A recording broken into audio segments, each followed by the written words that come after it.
RDC.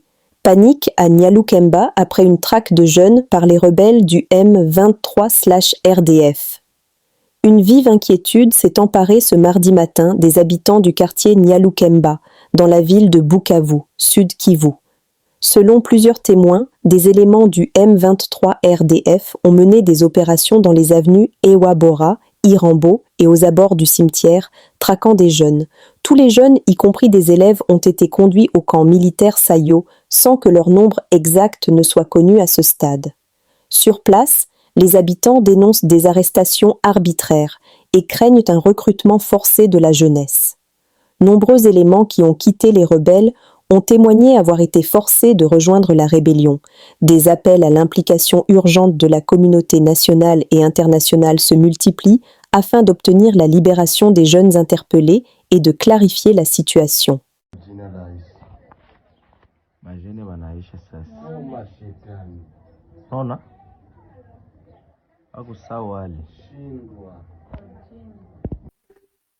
Bonjour Baimboka, bonjour Balandia page na biso ya Debout Congolais, Ezalinga Wabino, Willy de la capitale, les coqs qui chantent avant le jour, dans le binabino, réveillez-vous.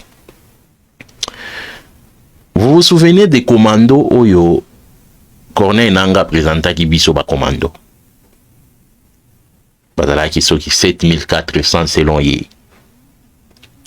Ba commando wana, ba koufi mabe, ba koufi ebele.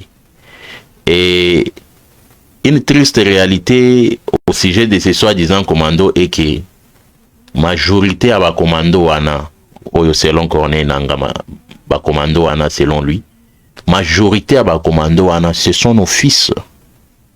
Ce sont les Congolais qui étaient battus à faire d'essai au Bazoa na Makasi, Pamsous Bazalaki ba éléments à la police, Pamsous Bazali ba jeunes gens qui ont enrôlé par force, bakanga bango na banchiki na ba université, batinda bango na Rumagabo.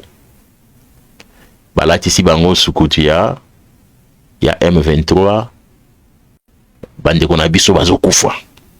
Et comme ekolo na biso Congo, parce que tolingi to se défendre, tozali koboma bande kona biso. Muto azali kobomisa bande kona biso, ezali Corneille Nanga na Bertrand Bisimwa. Parce que bango nde figure congolaise. O ezali ko congoliser mouvement ya M23, o ezali mouvement ya Banyarwanda. Banyarwanda bakomi kotika la sima. Bakomi ko utiliser ba congolais locaux la bouclier de guerre. Faire des CP ici tomboki. Faire des lobby ke ambala oyo na koboma kaka koboma. Ba o nyonso bozali komona na sima nanga awa. Ebele bakufa. Mususu bao bazalaki na chance bazonga na ba famille na bango. Ils ont des comptes tellement graves. Ceux qui bazali ko rencontrer au calvaire na souffrance au baleki kuna na Rumagabo okolela. Okolela. La plupart d'entre eux ne sont plus bakufi.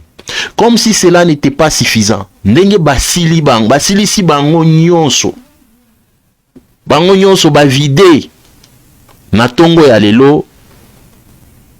Na 4 heures. Na Bukavu.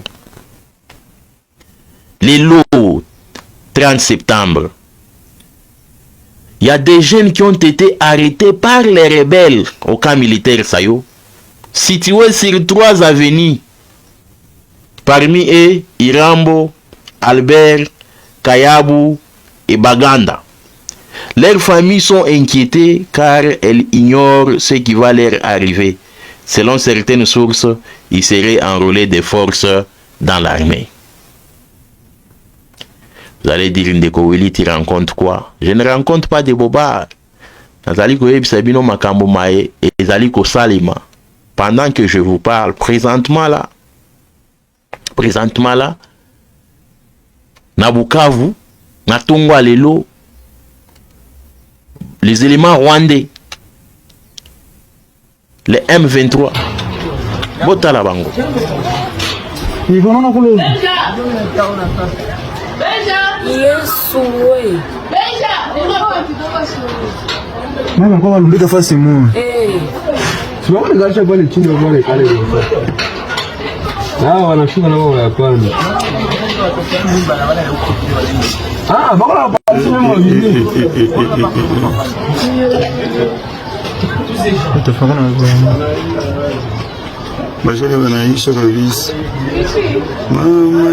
ce sont nos enfants.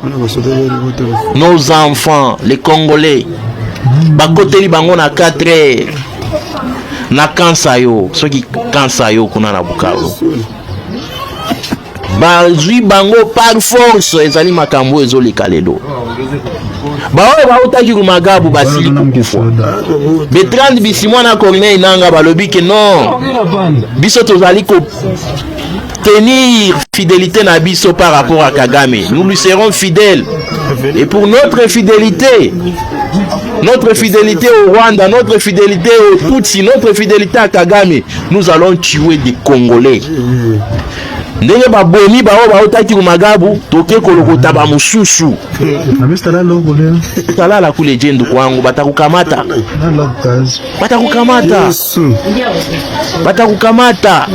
tafuta kwa kwenda kimbia, tafuta kwa kwenda kulala ulale sauf kipe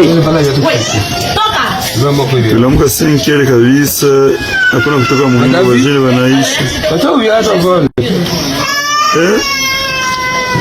Laisse-moi gagner cette image.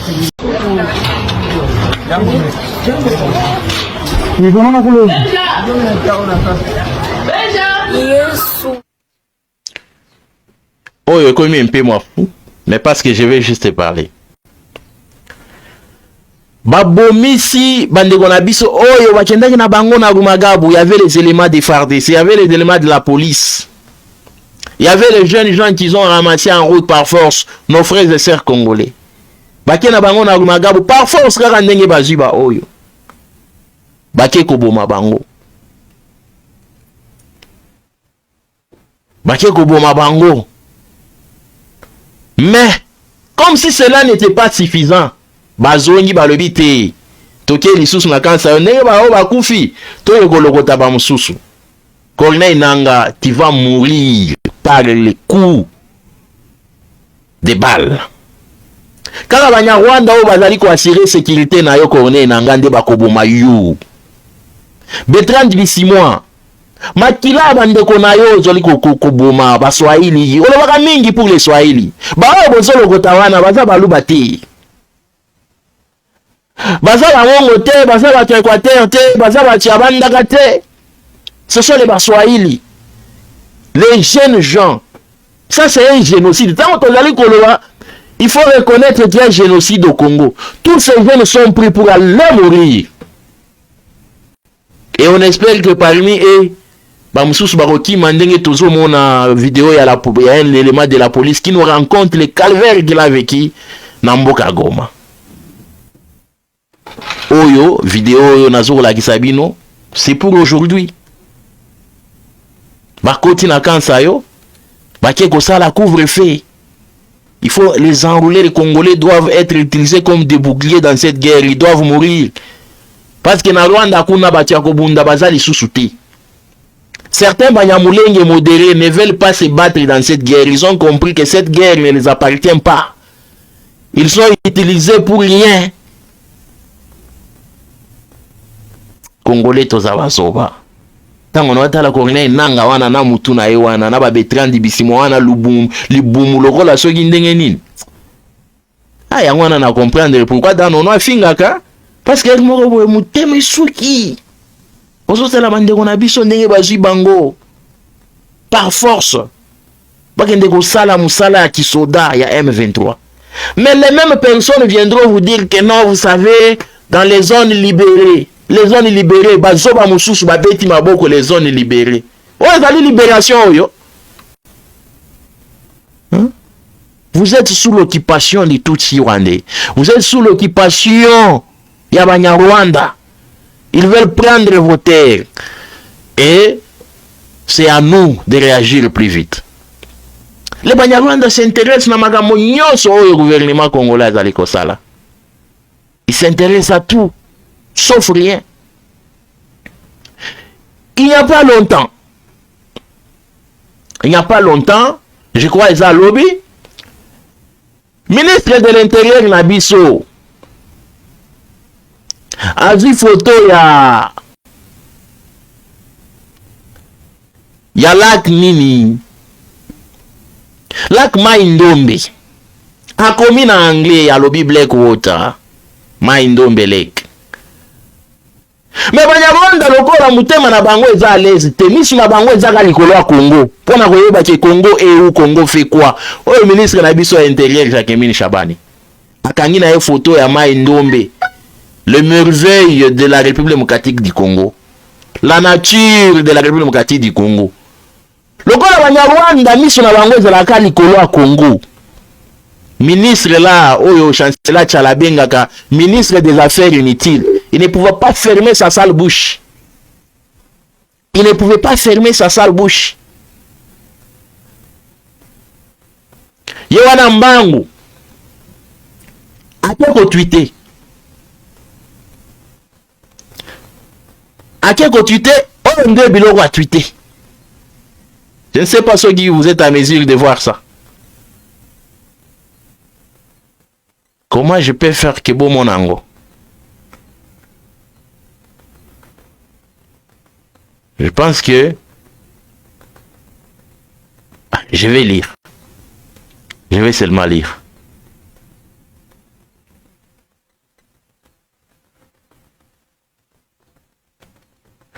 Ministre des Affaires inutiles, oyo, ministre des Affaires inutiles, oyo. Tola kisaena na photo. Les ministres rwandais des Affaires inutiles. Nde monoko ezalaka diarrhée makasi.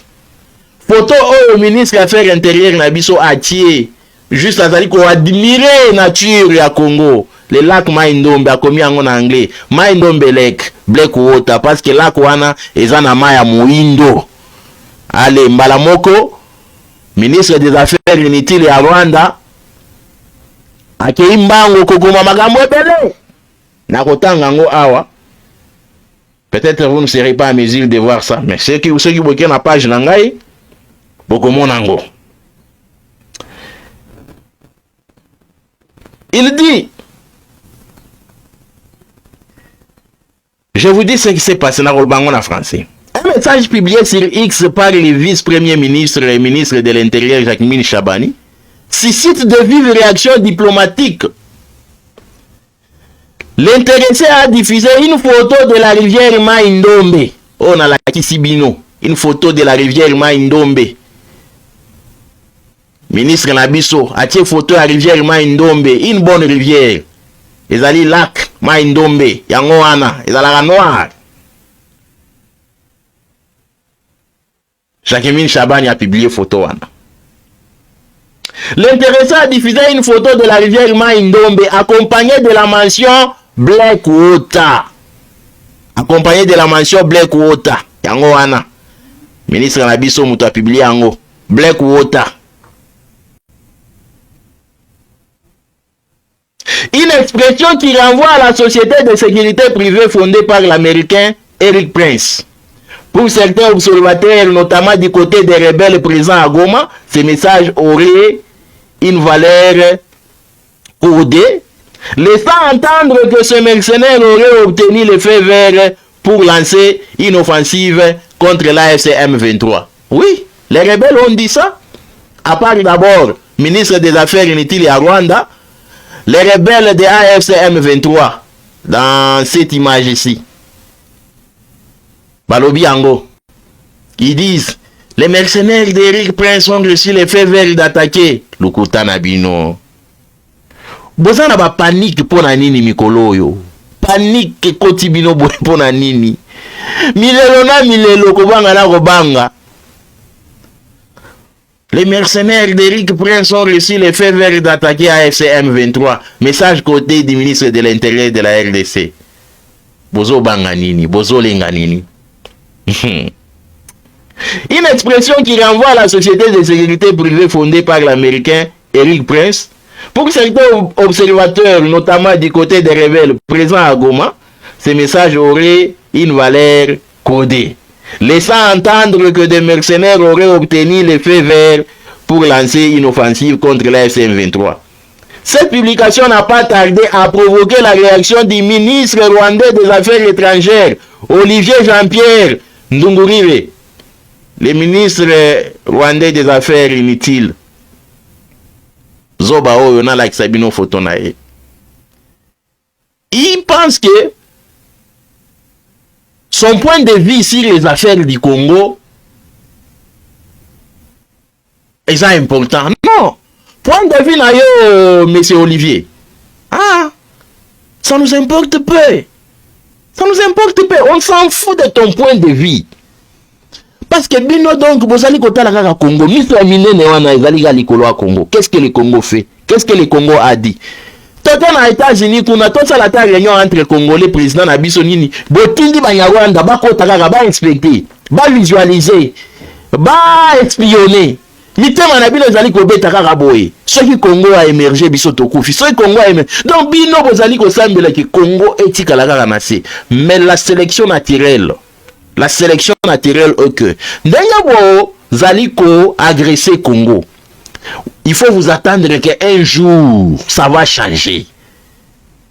Le Congo que vous voyez là, il sera sur vous. Mais nous prions que cela n'arrive pas. Parce que le chef de l'État plusieurs fois dit, nous n'avons pas les problèmes avec des Rwandais, c'est l'administration de Paul Kagame. Administration en Ekokweya. Une autre administration viendra et nous allons vivre en paix avec nos voisins du Rwanda comme nos voisins qu'ils sont. Nous vivrons en paix, comme ça a été à l'époque de Juvenal et Biarimana. On était des voisins en paix.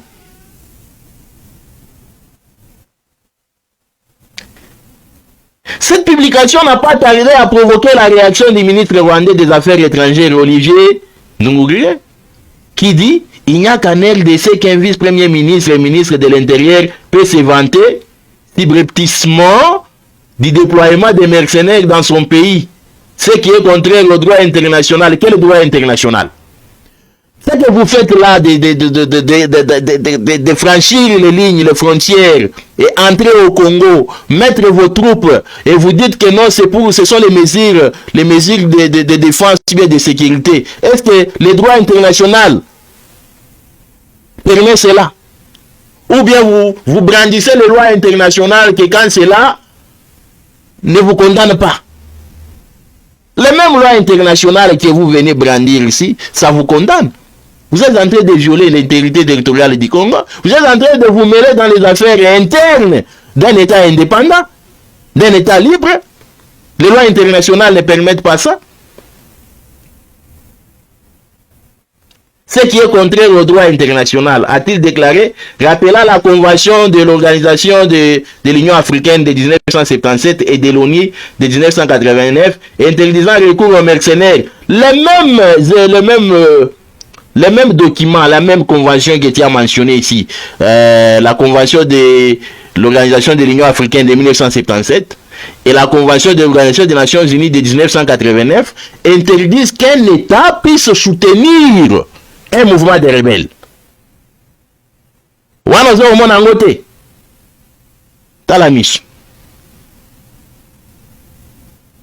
Le chef de la diplomatie rwandaise a également évoqué les précédents de janvier 2025 ainsi de suite. Attention que ça qui langage codé vraiment biso te permettre bango baya blek otakoya toko silisa na biso na bino toko la kisabino que nous sommes des léopards. Vous voyez que là les léopards hein, il dit que le bâtiment que léopard a kofi. Le léopard quand il dort ça ne veut pas dire qu'il est mort. Sosola.